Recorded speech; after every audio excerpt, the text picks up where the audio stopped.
Welcome to the people on Facebook Live. Welcome on people on Instagram. And wonderful to have you here. And wonderful that the people who came to see me, I mean, what a wonderful guest. So many beautiful men and beautiful women who are here. So thank you. So the portion of the week is exactly. The portion is the portion of Tzav, and we know that Tzav means to command. But if you take the word Tzav seriously, and I'm going to bring that next to me if you don't mind. When you take the word, oh, thank you so much. This is how you write Tzav, okay? I'm sorry, from the right doesn't look so nice. All right? This is the letter Tzadik and Vav. Now, if you write the word mitzvah, which I'm going to explain, that's how you write mitzvah. So you can see that the letter in the middle is Tzav. You see that? Tzav, which means to order, to command. And the two letters here, which spell Mem and A, which is 45, which is Gematria Adam, meaning the numerically value of the word Adam, which means human. So we know that there is a secret in the word mitzvah that people not fully grasp. I mean, unfortunately, the word mitzvah become a little bit too religious, because when people hear the word mitzvah, you know, if you're Jewish, you get scared and you run to the other direction. And if you are not Jewish, you think it's an order in an Italian restaurant. You know, mitzvah, matzvah, what amount? Is it come with tomato, with cucumber? So the idea is when we need to understand this week, because not only we are getting closer to Passover, we're getting closer to what we call Shabbat HaGadol. It's very important that we have that value of understanding. And again, without understanding, there is a lack of appreciation. So understanding is a necessity for us to have appreciation. Does it make sense to everybody? So sometimes I see parents get upset with their kids that they're not appreciating. Kids cannot appreciate something they don't fully understand. So first understanding and education, and then come the appreciation. Not appreciation and then come the understanding. Of course, that you have to appreciate and then you will be able to really know what you got. But if there is a lack of education, there is no appreciation. There's many people here who wave, so I guess, I don't know how this game works. I have to wave back, so I wave back. I'm sorry I cannot wave to you there, but no, this is 2 screen or 3. But I'm giving a lecture, so I cannot reach out to that, and allow in Facebook, allow in Instagram, allow in Snapchat, allow in everywhere, okay? So, any question about it before even I start, all right? So the idea again, we need to explain this concept, how is it connect to us, and maybe one of the mitzvot, one of the precepts, we know there is 613 mitzvot, right? Or maybe you don't know that. There is 613 mitzvot.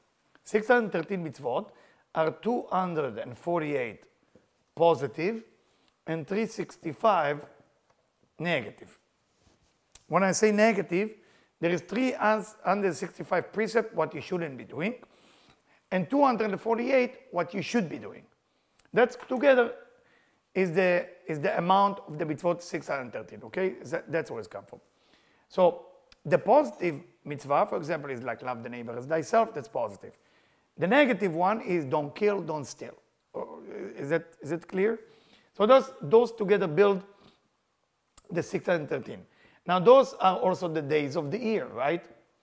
Those are the days of the year. So every day, you know, is controlled by how you're behaving. You know, if you want time to go on your side, you're going to make sure that you're not acting in a negative way.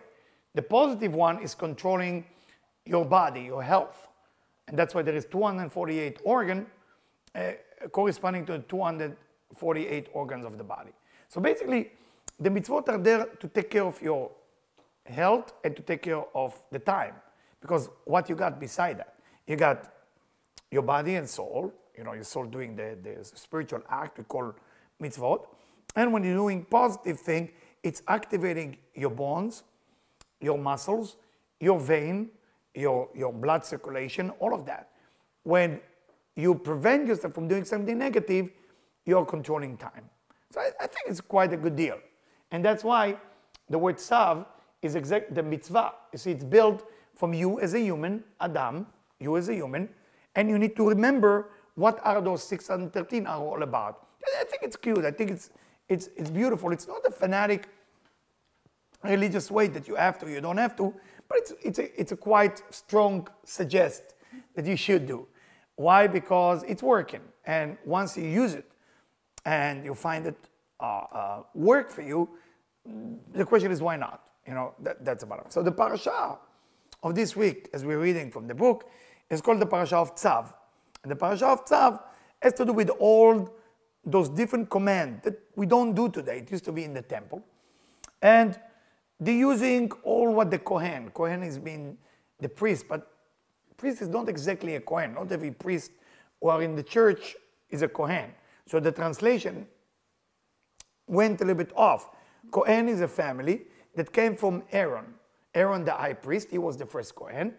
And they came from the tribe of the Levites.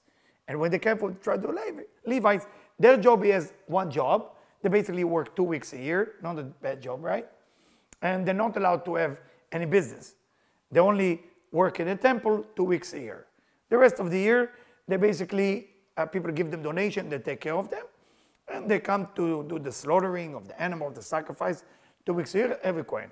The high priest is the one who goes on Yom Kippur to bless everybody, so it will be no chaos in the universe, no mistake, no accident, no problem. So this entire portion is going to all type of sacrifice that the person needs to do. But of course, it's hidden for us because it's talk maybe about the Kohanim then, or the Kohanim who used to be in the temple, but it talk about each and every one of us that we are like a mini Kohen, a mini priest, if you want. So is how are we behaving? What exactly are we doing? So what is sacrifice? Let's investigate that before we're going into the Zohar. Okay? If we investigate the idea of sacrifice and korban, I think it's very beautiful. I mean, if you get into it, the way to say altar, where you put, altar is where you put the animal and sacrifice, you call it in Hebrew, that's how you write it. Mizbeach. So this is Mem, Zain, Bet, and Chet. But look how beautiful it is, Mizbeach. Altar means Mizbeach. If you take every letter and you try to start the words with that, what are you going to get? You're going to get for Mem, you get M, right? Malchut. Z, you're going to get Ze'er Anpin. Nice, huh? When you study Kabbalah. This is Binah. And this is Chokhmah. Nice, right? So basically what the sacrifice is not just animal being killed, it's elevating what we call smoke into a higher level. What about the sacrifice? The sacrifice, it's called korban. Korban means sacrifice. In the word korban, you have krav. Krav means either fight or getting closer. Interesting. Same words. Fighting or getting closer. If it's getting closer, it's to the nun.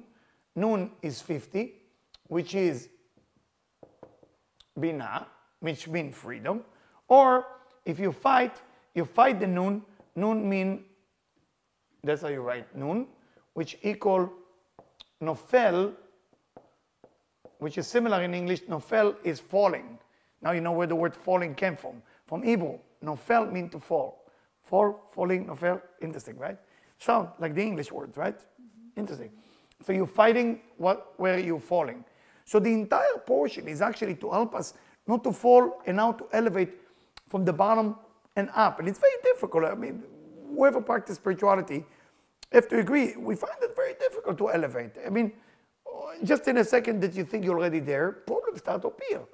And then the tests appear. And not easy to be a spiritual person. To be a religious person, everybody can.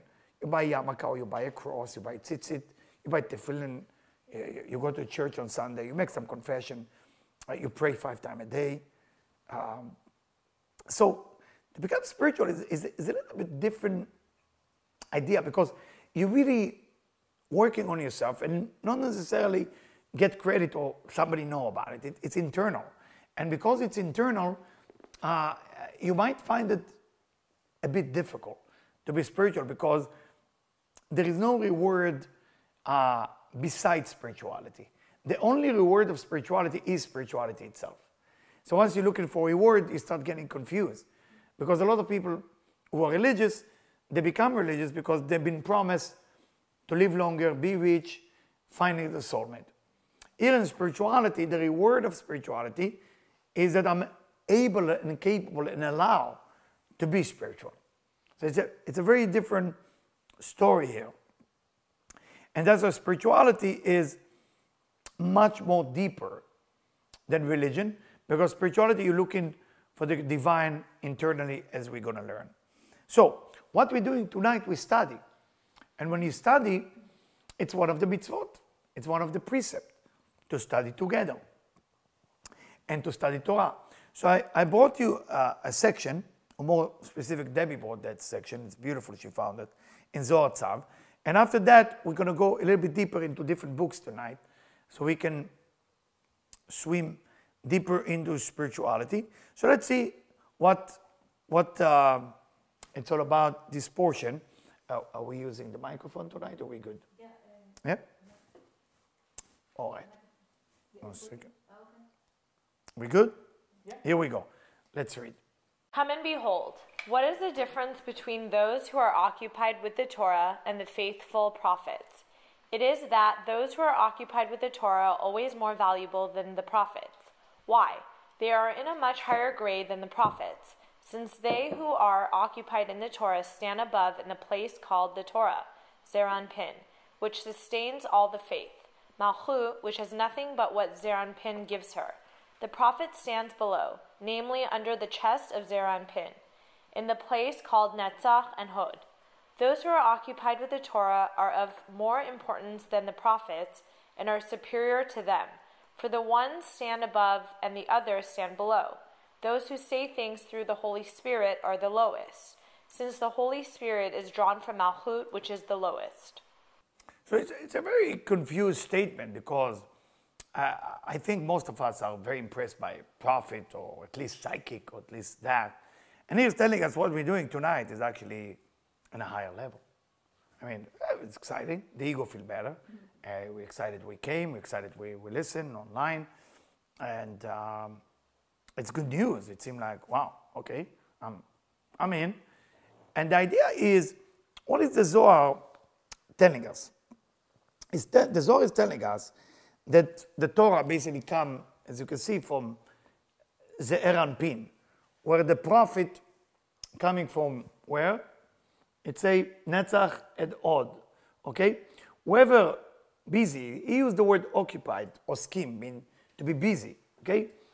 With the Torah are of more important than the prophet themselves. So the idea is we need to understand that the value, and I start this lecture tonight with that, we need to understand the value of study together. When you come here every Monday, there is a value to it. It's not just education or information. And the information that you're getting, yes, the education, yes, but there is something greater than that. And what's greater than that is when we're tapping into a higher level. Every time we're opening the Torah in this case, or the Ari, or the Zohar, or other book, in this case that's the Zohar, you need to see yourself as you elevate yourself to a higher level. And it's a very important to understand it, because I know it's more exciting to meet the prophet than to believe that actually by just you study in a group, something happened to you. I know it doesn't seem that way. What I'm telling you again, this is what the Zohar is sharing with us. So any question on that, or I can move to the next paragraph. So let's move on. If you have a question, don't be shy to ask. Also online, just send it to Debbie. Yeah, go ahead. Happy are those who labor in the Torah, who are of the highest grade of all. He who labors in the Torah needs neither sacrifices nor burnt offerings, because the Torah is better than everything. It is the bond of everyone's faith, namely the bond of Malchut. It is therefore written, her ways are ways of pleasantness, and all her paths are peace. And great peace have they who love the Torah. There is no stumbling to them. So, again, it seemed like fun.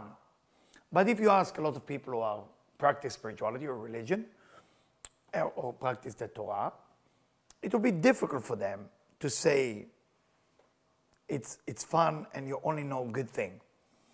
And the point, I said it last week and I said the week before, if your spiritual journey is not fun, it's not a spiritual journey, it's something else. You're doing something else. Spiritual journey need to be fun. And if it's not fun, you might do something else, but it's not spiritual journey.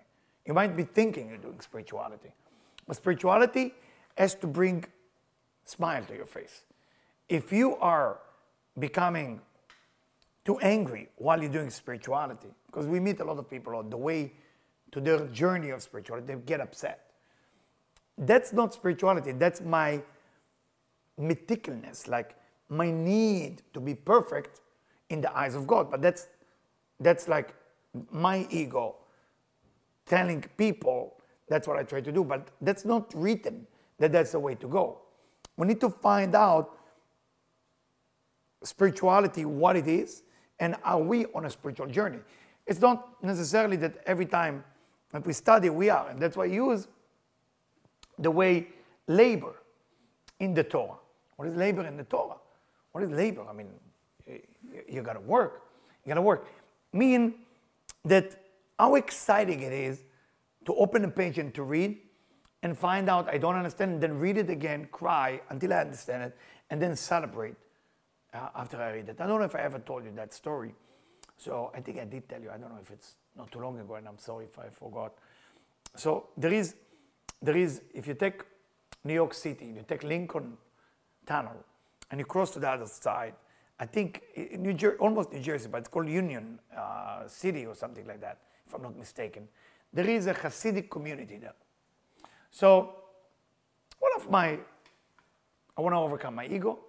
I go door to door in that neighborhood to explain to them the importance of study Zohar.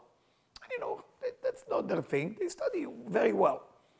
So I saw that I have no success for many hours, and I decided to go to the big Orthodox yeshiva or school, and the rabbi usually sit in the middle, and there is hundreds of students. So being Israeli, I'm allowed to do mistake, So I take a chair, sit in front of the rabbi, and I put my hand on his book. I say, you got to stop right now. You don't do that. It's dangerous physically and spiritually. And rabbi was first impressed that I'm not afraid. And of course, some of the Hasidim get closer to make sure everything is okay. And we had a conversation. And I can prepare, actually. I study a lot what to answer him. I can prepare. So it's the importance of study. The secret in our time is the most important. So we have argument, debate for 45 minutes, serious debate, and I prove it to him. And he liked it. So he looked at me, what a wonderful tzaddik. Righteous, wonderful righteous. And he said, okay, meet me in my house. You convince me that the spiritual journey is supposed to bring you happy, make you happy, and reading of the Zohar is supposed to make you happy. I said, yes. And please see me in my house in 1 hour with the books. I'm bringing the books of the Zohar. I'm arriving. I see he invited his whole family. I didn't expect that. I expect to get my check and go home, right? Nope. All his family, food, schnapps, like alcohol. There is like a party going on. And I'm looking, okay, this is the book. And then he told me, listen, I'm not sure, that I have all the money. I said, don't worry, it's for free. I give it to you for free. So who's paying for it? I said, I will pay for it, don't worry. You get it for free because if you really study, I will find a way to pay for it.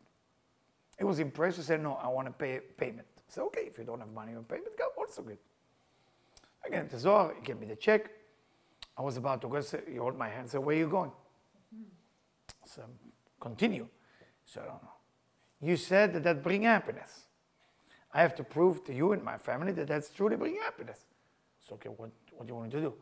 So I want you to dance with me. The chassid now with the front of his family. Say, me to dance with you? Yes. I'm telling you, it's a true story. He held my hand and we were dancing for a long time. So every time I see labor in the Torah and simplicity of being happy, when we touch a book of Torah, a book of spirituality, just by touching it, and read it and understand, you have to dance. You have to do something that brings excitement. If you don't, then it becomes all. It becomes a burden on your shoulders. And that's not the goal of the Torah. The goal of the Torah is to bring happiness and excitement. Unfortunately, a lot of time we get excited more from other things than we get from spirituality. And we need to be careful for how much we share our excitement. Because excitement and love, you have a certain amount every day.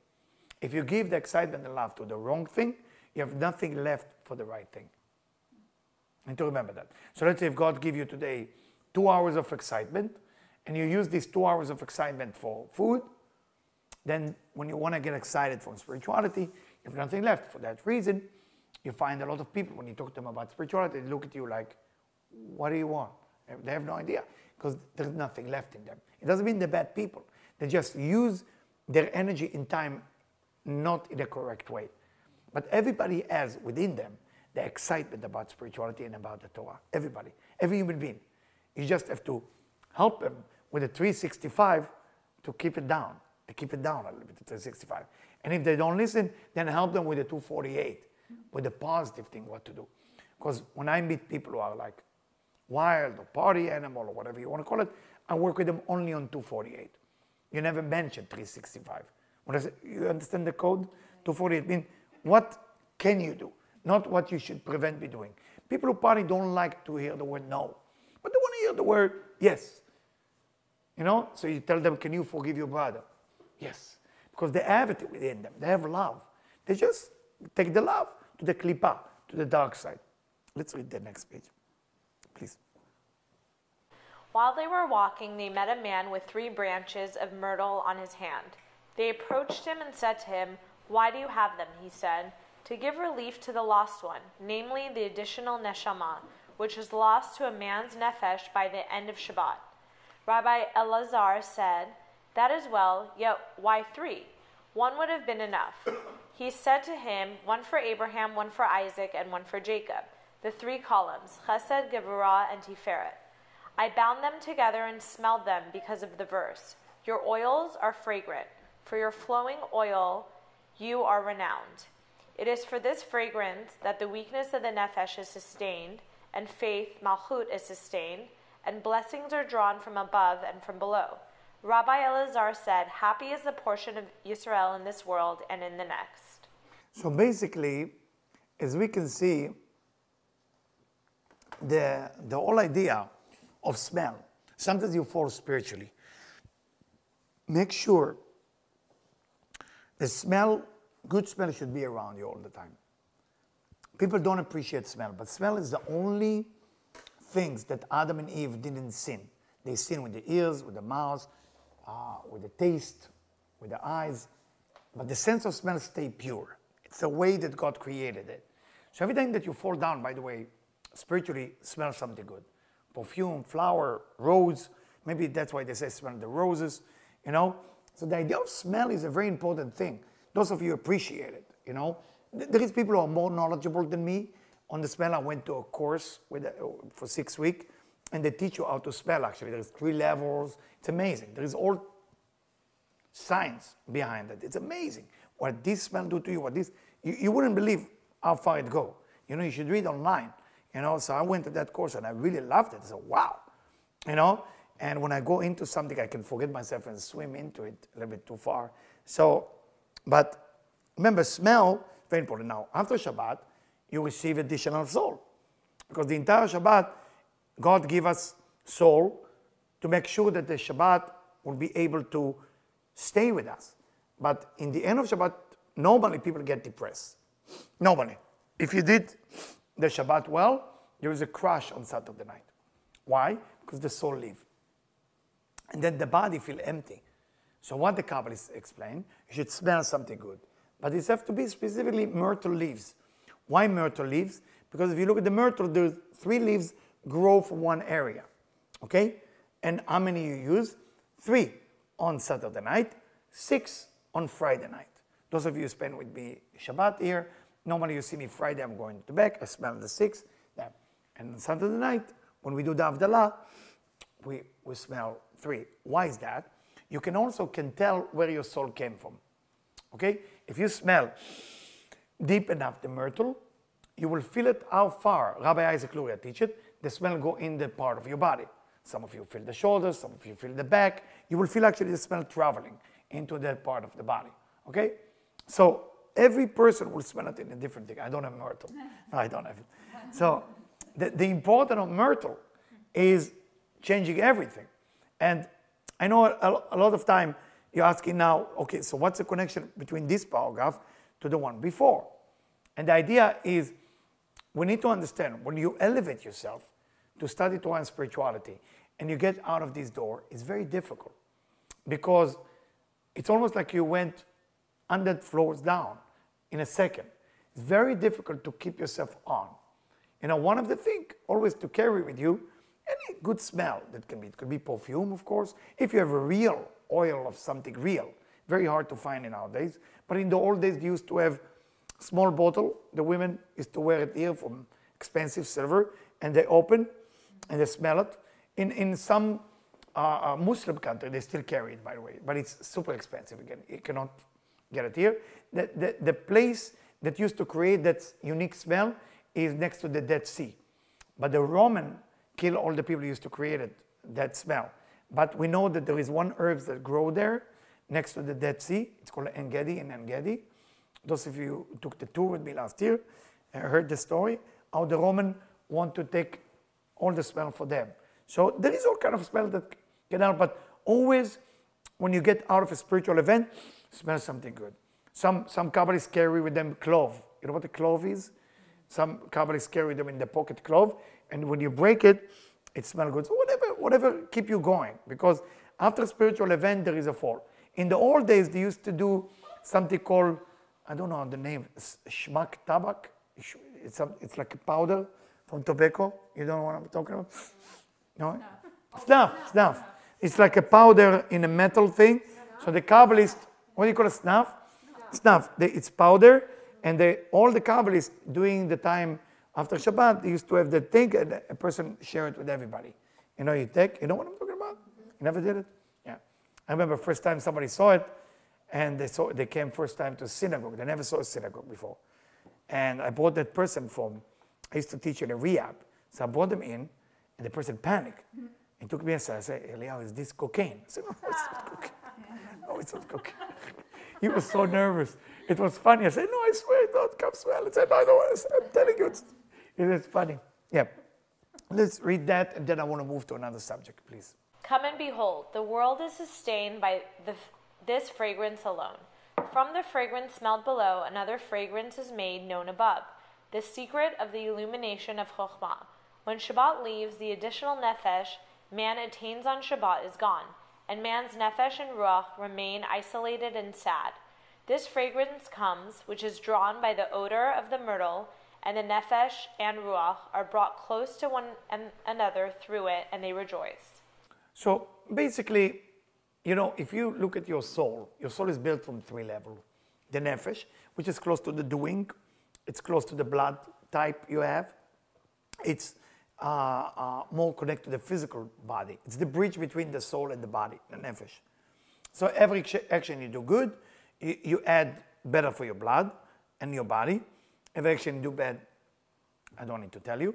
Ruach has to do with your speech. Every time you speak good, you know, so once a day, how do you speak good? Once a day, you compliment a righteous person.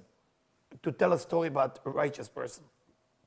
If you do it once a day, right away your soul starts to become elevated. So that's why it's good to get, you can ask Debbie later, what's the book in English about righteous people. There's many books, but there's books that are much easier to understand. And you should buy this book on Amazon and you read some story. And then after you master that story, tell it to somebody. Motivate them. Choose what story good for which person, you know? So you tell a story and then you motivate people. And because you mentioned the name of the righteous, right away the righteous come closer to you and start helping you by saying it. Then come the thinking. Come the thinking. The thinking is what you do when you pray or you meditate or when you are alone. You know, even when you are alone, take 5 minutes to think about basically the divine, the creator, the prophet, the righteous. Just sit and think. That by itself activating your neshama, ruach, v'nefesh. Now, when you do it with good smell around you, which is a necessity, and by the way, wherever there is a bad smell, garbage or worse than that, you have to be careful. It actually brings the soul to a very low level. You need to understand it's affect you. People don't believe it's affect you, but it's affect you. It's funny because only in Hindu or the Far East do you smell as part of the thing. No other religion or spirituality use smell as part of spirituality. In the temple, they used to do it, by the way. They used to burn sage. They used to burn other herbs. And there is 11 herbs that they used to burn. And if you can get the right one, it's actually, you can only find it in, I'm trying to think, it's not Yemen. Where do I get my frankincense? Ethiopia. Ethiopia. Ethiopia, you know those stone, frankincense you call it? Frankincense.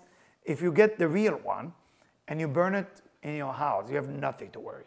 If you can have it. Yeah, if you can have those, you know, I don't know if I have left. I usually get it from Ethiopia. There is one they sell here, but they don't have the kick. If you get the one from Ethiopia, if you know how to get them, let me know. And the whole house is supposed to be full with white smoke. I know you have to be careful with the smoke detector, but it's beautiful. And remember, smell is taking you to another level. Now, I would like to take you to another subject. Any question? Any question before we take in another subject? Because then, okay, Instagram. Let me wave back. Wave back. Hello, hello, hello. Thank you. So I'm taking from a book. It's called Zera Kodesh. It's the Rufshitzin. Rufshitzin is a name from Rabbi Naftali Mirofshitz. Those of you who never been with us in Poland or in Ukraine, this is actually in Poland. Rabbi Naftali from Rofshitz, very close to my soul, I believe. Normally, what he writes, I relate to a lot. And that's what he writes. It's written in the Torah. If you open the Torah, it says,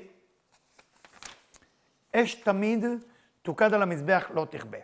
It's in verse 6 in Parshat of Tzav. And it's actually also the verse for soulmate. Okay? Esh tamid tukal al hamizbeach lo tichbe.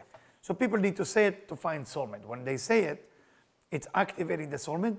Okay? Because it say the fire or the flame should always shine on the altar and it should never go off. It used to be a fire in the temple that lasts forever. Lasts forever.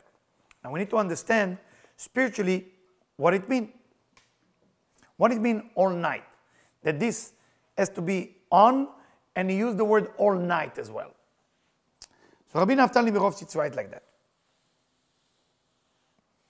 He said, from here I understand that a person needs to work on themselves all the time. All the time. When it say tamid, tamid mean all the time. The fire, the flame has to be all the time on the altar. Altar mean me. The fire has to be internal, and all the time it's going. How do you do it? I mean, can I say, I can only talk about myself, that I keep my spirituality always in the same level and all the time? I'm so disappointed if you thought so. No. No. The answer is no. Difficult. You know, I have my ups and downs.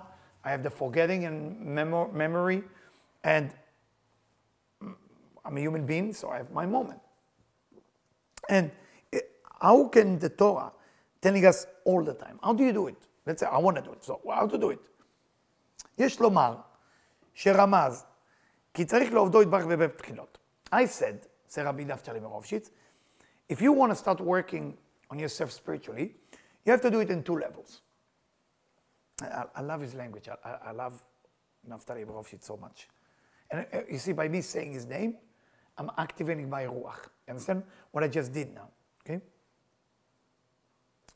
You have to worship God with yirah ve'ava. With yirah mean awe or respect and love. And where should you start? You should start with respect, not with love. A lot of time, people do mistake in a relationship that they first want to love and then they want to respect. And I always tell couples, oh, I prefer wedding for them and I do things for them. And I said, I know love is the goal, but you got to work on the respect and then develop it into love. Don't work on the love and then look for respect, because that's going to wear off. And they look at me, it's weird, I'm not sure. Then 3 years later, hey, Eliyahu, we want to talk to you about what you told us. So what happened? You're fighting? Say, how did you know? Say, it's normal, couples fighting. It's normal. And I always ask, is the fight about big thing or small thing? Where are you in the marriage? Say big thing. Say, okay, that's still good. That's still good. When it's small thing, usually it's before you leave. So okay, big thing, we can still fix it. No big deal. When they tell me small thing, where did you put the paper? How come you took the paper and put it in the bathroom? How did it? All those, it's like already, it went far, Did you put the spoon of the coffee to the right and not to the left? The end of the marriage is coming. A big thing. Now, I'm not there to decide for them. It's a big or it's small. It's dangerous. I learned with the years not to get involved. What's big, what's small. And you should never get involved. When it's come to couples, there, be the United Nations. Where the blue thing, I'm from the United Nations. You never win. I tell you a funny story. My parents, God bless my parents, bless my father. So my parents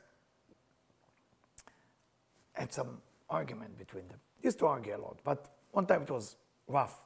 And they didn't talk to each other. I didn't know what to do. I came to Israel. I was in Israel. I want to have fun with them. But they don't talk to each other. So I asked one of my best friends, I said, what should I do? I don't know what to do. Can you help me with advice? I always advise people, but I don't know how to advise myself. So yeah, one time I came to you, you advised me to go to a nice restaurant, treat them nice, and do the food and the drink, something will come out. So wow, that's a great idea. I said, what's your idea? I said, thank you, but I never thought about it. So I'm going to the restaurant in Tel Aviv, those of you in Tel Aviv, on the beach, beautiful, on the beach. Nice, and they serve watermelon, and it's the best. Sitting there, my father is like Virgo Libra, so he can be clean a little bit. And my mother is Cancer Gemini, it's a different story. So I'm sitting between them, so how you doing? Try to tell a joke, but I'm faking it, like I'm happy, but it's a lot of tension. And all of them, he looked this way, she looked this way, like 2 kids. It was very difficult. So then I said, you want to drink something? We can start with drink. So my mom said, don't drink. So how come you don't even know that? I said, okay. And my father said, with the hand, no. Okay, that's tough. And the waiters come 2 times already. What do you want to eat? Father said, I'm okay. My mom said, I'm okay too. That feeling of everything. And this idea is not working. So I'm trying. And then I said, why it cannot work? You're going to be together. The market is not so shining for 2 of you. That's what I told him. Let's admit it. You're at a different age now. Let's get along and make something out of it. And they smile a little bit. I was happy. I did something. And then after they smile, I thought something good will happen. Then there is quiet. 3 minutes of quiet. It's okay. It's good or bad. I don't know. Then they both look at me. They look at each other first. I was happy. They look at each other. Then they look at me. I said, to be honest with you, the reason we're fighting is only because of you.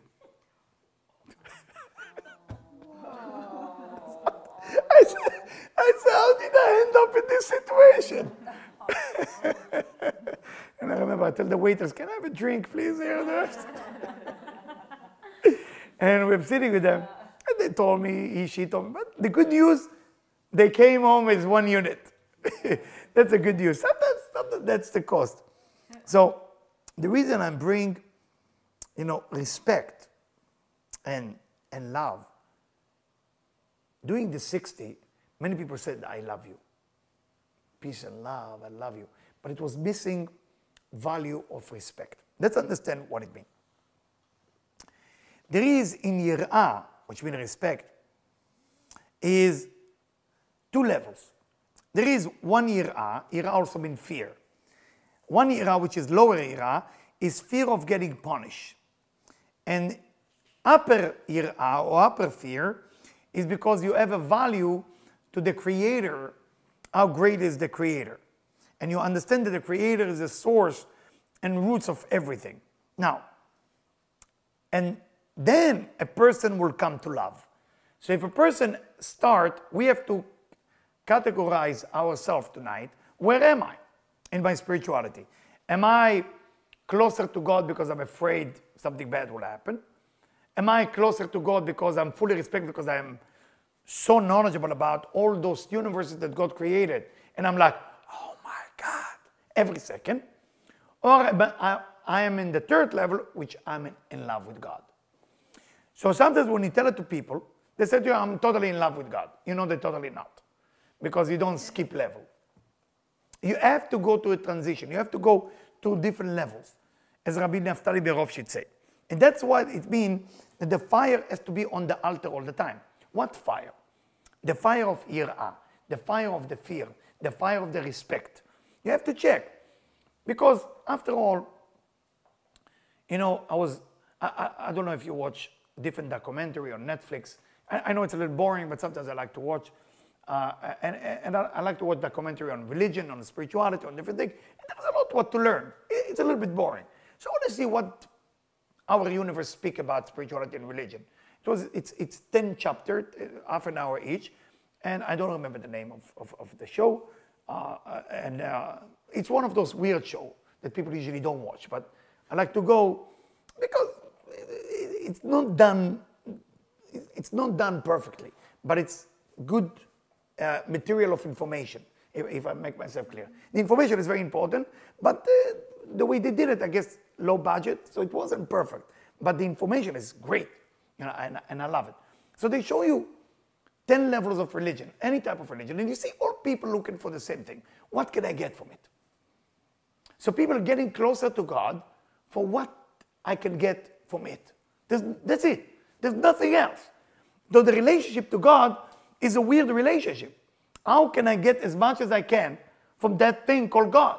So how much love can I develop toward God at that moment? I call it love, but it's not love. It's how can I use you in a better way? And then people complain why they end up with the wrong relationship, that somebody tried to use them. The relationship you have with the spouse, with somebody else, it's exactly the relationship you have with God. If something's sick between you and God, it will be something sick between you and your partner. It's equal, the same. So if you didn't reach yet those 3 levels toward the Creator, toward the divine, then you should have expectation of something in your relationship to work the same way, because they remind you how you look like. They remind you what's missing. And the other day, it was a gentleman who called me and affected me in a bad way. A bad way. Affect my ego in a bad way. And I didn't catch it until sometimes you can be doing wrong thing and you not really get it. I don't know if that ever happened to you. Until something wake you up. I don't know if it ever happened to you. It's stupid. And he raised my ego. Oh, people need to believe in you. People need to believe in you. And I swallow it. I swallow it because I was thirsty for attention. And they stupid. Now when I look back, I say, why? Why, Eliyahu? You have experience with the klippah, with it. But I fell. And at that time when I fell, I expect people to believe in me. I expect that. I start having this expectation in an idol worshiping way. And thank God it didn't happen. And at that week that people didn't believe in me, that week it actually became worse. That I have to go to my son. I said to my son, don't you believe in me? Said, what do you want? You know, it was a weird week. But the good news about it, that we read Torah, that we study. And when you read, you understand that's how it feels with the divine to you. So when we expect people, let's say, to believe in us, it's the same force called the divine expect from us to believe in the divine. If you have a partner that disrespects you, check how much you disrespect the divine. You have to start looking into those things. And there is always 3 levels. 3 levels. Yirat ha'onesh, afraid of God. People start to be afraid of you. Respecting the divine because you realize how great and everything like that. People respect you, but they don't love you yet. They respect you. It's different. And then if they're earning it, they start loving you. When you find somebody who loves you, it's not to celebrate that they love you. It's to celebrate that I think I'm start getting the creator. I'm start getting the divine. So something very interesting happened to me today. About in September, the end of August, I met a lady in a bakery. I met a lady in the bakery in the valley, if you know the valley. It's called Unique Bakery, the place if you want to know exactly where it is. And I did a small lecture there. And people came. There is a girl from the newspaper said, can I talk to you for Israeli? Tough approach, you know. Can I get you? In Hebrew, it doesn't sound like this. It's like, come here a second for the side. You know, that's how it sounds if you want. Me? No, it's important for you. Come here. So I sit with her. She interviewed me for the paper, and then she put it on the Israeli paper. Very nice. It's okay, tough approach, but nice human being. Okay, no problem. Then, a week after, she started calling every day. And Debbie and me start to be worried. What's going on? It's one of those bothering things. I'm going to have it every day now. It's happening. This is the same number. So, hello? And we both don't have that much experience. So we look at each other, you know, with the phone ring. What am I saying? I say, I'm going to answer it. Yeah. No. And I'm trying to be like, I'm strong too. So yes, I need to see you. When can I see you? Is it today, 12 o'clock, I come to see you? So I cannot tell you today. So when? You know. So I don't know. So I'm trying to run away from that pressure.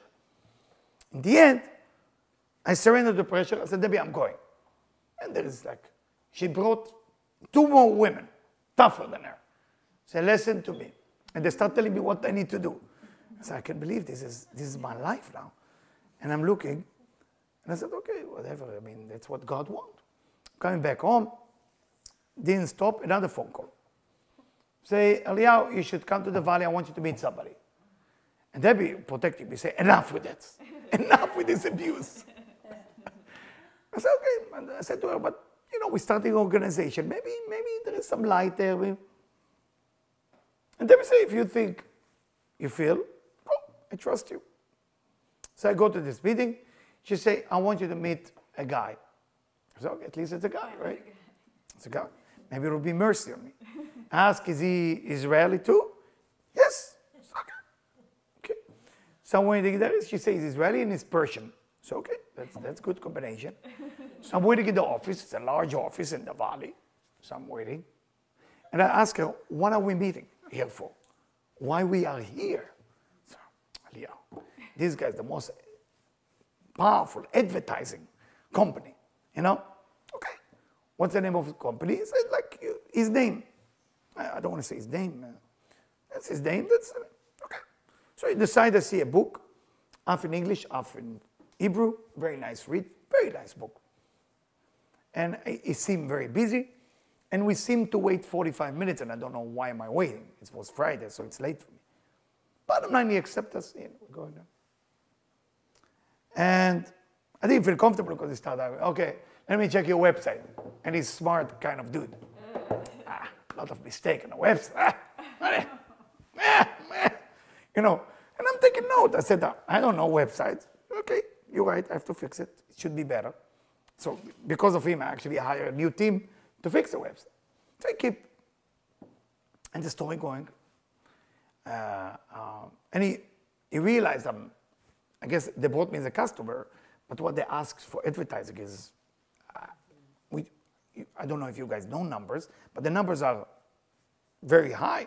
And I said, I'm not sure I'm the right customer for that. But it's very nice to learn that there is such a thing.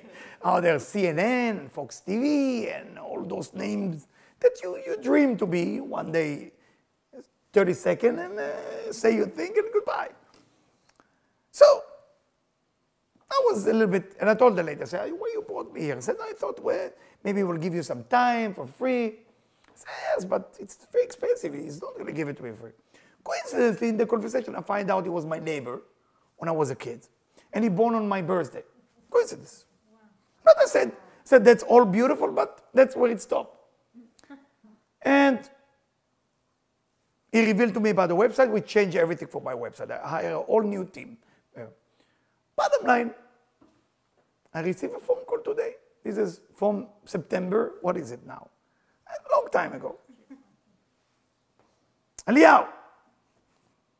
Yes. Who is it? He said his name. He has a unique name. So I told him exactly who he is. He was very impressed. He said, yes, you grew up there. That's your sign of the zodiac. That's what you do for a living. You're correct. I listed to him like by heart everything. So, oh my God, that's very impressive. So listen, I'm stuck with advertising time that I pay a lot of money for. The company back off. I need somebody to buy it. I said, you want me to buy it? I cannot buy it. He said, no, Eliyahu, I'm going to give you a really good deal. Why don't you try to take it? So decision like this, usually I don't like to do by myself. I go to Debbie, I said, Debbie, I don't know. So he offered us to do like a lot of 30 seconds on different channels that he owned, which look very good. Why am I telling you this story? When you worship the Creator with Yirah and Ava, things happen. But things happen in a miracle way that you don't even know what's going on. To be honest with you, I have no idea what's going on. You know, I mean, Bli Nara, every day we have Bli Nara, another miracle, but I have no idea how it works. People come and ask me, how did you do it? So I don't know, I'm work, I try, and it happened. How it happened, I can't tell you. I can't tell you. If I can tell you, I will repeat it, but I don't know. I do my job, I study, I teach, I read that part, pass on the message, that's about it. And somehow there is phone call from different places that people come. When you develop Yirah, don't worry about loving God. Don't worry about it. Worry about, do you have that awareness of how great is the Creator? When you wake up in the morning, like, wow. When you study science and you understand galaxy, we are dust, we are nothing. We are not even the grain, of sand. We are so small. So when a person is getting to that Yirah of understanding, then of course at that moment the person has an awareness of the divine. And then love comes right after that. Why fear? Why we have to have fear, according to Rabbi Naftali Merovchitz? Because you can get respect because before you have fear. How can it be? Because you wake up today, you're alive. If you had fear that you might not wake up, how much you respect now? A lot. So fear is a motivation to get you to respect. But it starts with fear, to respect, to love. 3 levels of activating spirituality, as Rabbi Naftali Merovchitz is telling us. And when a person gets to this, it's amazing. I want to share with you another thing. That's from another great righteous. It's called the Sfat Emet. I always call him Sfat Emet. I never call him by his name. Maybe it's time I call him by his name. He's next to Warsaw in Poland. His name is Rabbi Yehuda Lev Migur. He's the person that Rav Ashlag used to follow. Okay? Called the Gurim Hasidim. So he'd say, this Shabbat is going to be Shabbat HaGadol. It's called the Great Shabbat. What is Great Shabbat? There's so much explanation on that. Look what it says. It says, Ki kol Shabbatot Ashana mitasfim ba la'avit ha'geula. All the Shabbatot of the year, the 51 other Shabbat, come to visit this Shabbat, and they all hug together to bring the redemption. It's such a beautiful, And that's why we call it Shabbat HaGadol. What used to be in the first Shabbat HaGadol? You want to know? The first Shabbat HaGadol fall in Egypt. It was 10th of Nisan. And 10th of Nisan, every Israelite in Egypt has to pull by the horn, a lamb or a sheep into their home. It's called Limshoch et Aseh. And by doing that, they controlling the ego, controlling something. So what does that mean? And Mishchu v'kchu. What is a pull and take? That's what God tells them in Egypt. Mishchu me'avodah zarah ukchu tzon shel mitzvah. It say something similar to what Rabbi Naftali Birov should say. It's saying Mishchu, pull yourself away from idol worshipping, and then you will be able to be spiritual. Check how many degree of idol worshipping you're doing. What's important for you? Is important for you what people think of you? Is acceptance is important? That's idol worshipping. What's important for you?